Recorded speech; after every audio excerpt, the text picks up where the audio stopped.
What's up, YouTube? Kenneth Lowe here for Artivation Media. Today we're going to be talking about multi-band sidechaining tricks you may not be aware of. Stick around.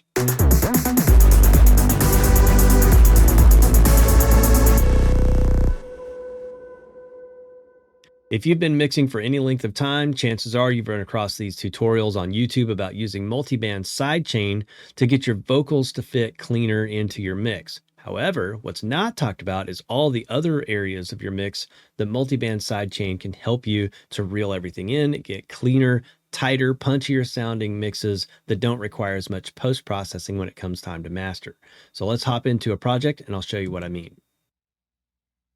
This is a fun little funk project that I've been working on. I'm just going to let it play a little bit so you can hear how it sounds, and then we'll talk about what's going on.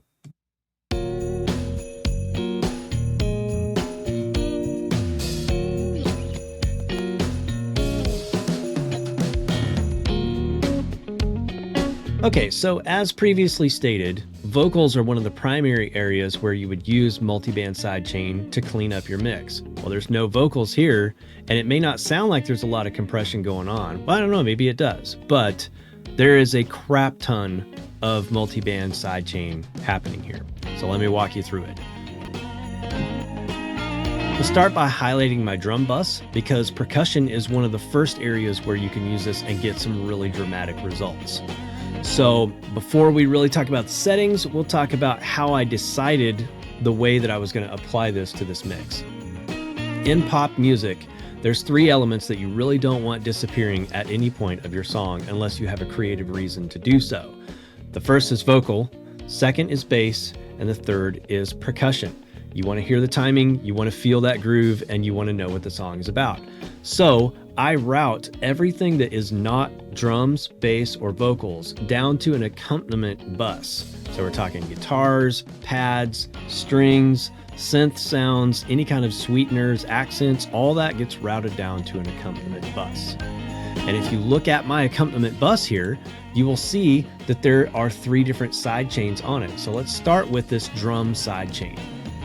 If we look at the low end, the first thing that's really interesting about this is looking at the waveform. While there are no bass instruments that are routed to this bus, we still have a ton of bass information in this waveform. And if you look at what the kick drum is doing, it's compressing only those specific frequencies that it occupies, and it's leaving everything else alone. So we're getting this tighter, punchier, stealthier low end already by virtue of the fact that the rest of the mix is still there. If we look at the high end, same thing is going on, but it's only punching in when the snare and the hi-hat and the cymbals hit, so the rest of the mix is left relatively untouched, and we don't get this weird gain pumping sound with the drums. It's just a lot cleaner, very neat, very tidy. Now, we've all heard about sidechaining your kick to your bass, but multi-band sidechain comes in extra handy here as well, and I'll show you why.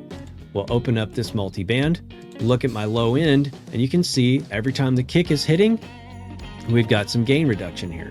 Now, if you look at the top left corner of my screen, you can see the values for where I'm mousing over. So I'm just going to mouse over this gain reduction and look how far down it's going. And we're getting about -7 decibels, meaning we're getting 7 decibels of headroom back into our mix with no perceptible difference in volume or loudness, which is amazing. But if we look at the high end on this bass instrument, nothing is happening on the high end. I've scooped off all that high end because if for some reason this bass guitar was going to solo, I would still want to be able to hear the strings, the fret noises. That's what makes a bass sound like a live bass. Again, that's something that you can only do with multi-band compression. If you were doing that with a regular compressor sidechain, you lose all of the bass every time the kick hits and all of the high end every time the hi-hats hit if you're using just a single band compressor. So where else could we use something like this? Well, another area that a lot of engineers struggle with is when it comes to taming low end. Well, remember what we were talking about with this accompaniment bus where we had all of that low energy? what's in there, all that bass energy, I've got a bass sidechain. I am sending my bass guitar to this accompaniment bus, and I have a multi-band sidechain on this accompaniment bus from the bass. So look what's going on. Again, we have bass energy in the accompaniment bus, but the bass is carving out, the bass guitar is carving out room for itself with this multi-band sidechain. So we're gaining back however much gain reduction we got here. So again, look at the upper left corner of my screen. I'm going to mouse over, and it looks like we're getting about 3 decibels back just by using a multi-band sidechain, again, with no perceptible difference in loudness to the mix.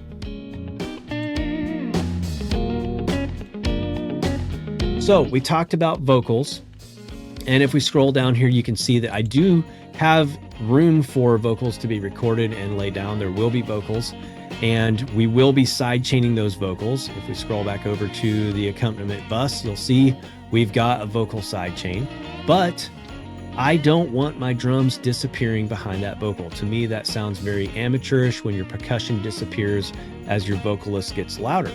So on the lead vocal, I have another multi-band sidechain from my drums. So when those cymbal strikes happen, they're going to poke through.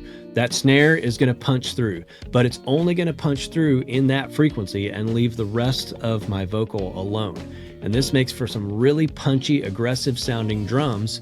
And then if you go back to the drum bus itself, it's still pretty much at unity gain. I've got about 2 decibels of boost on this, and really that's all I need to get those drums out in front of everything in this mix, because we're using multi-band sidechain. So I hope that helps. I hope you found some value in this. If you did, please consider giving me a like and a subscribe so that I know to make more content like this. And again, thanks for watching, and we'll see you next time.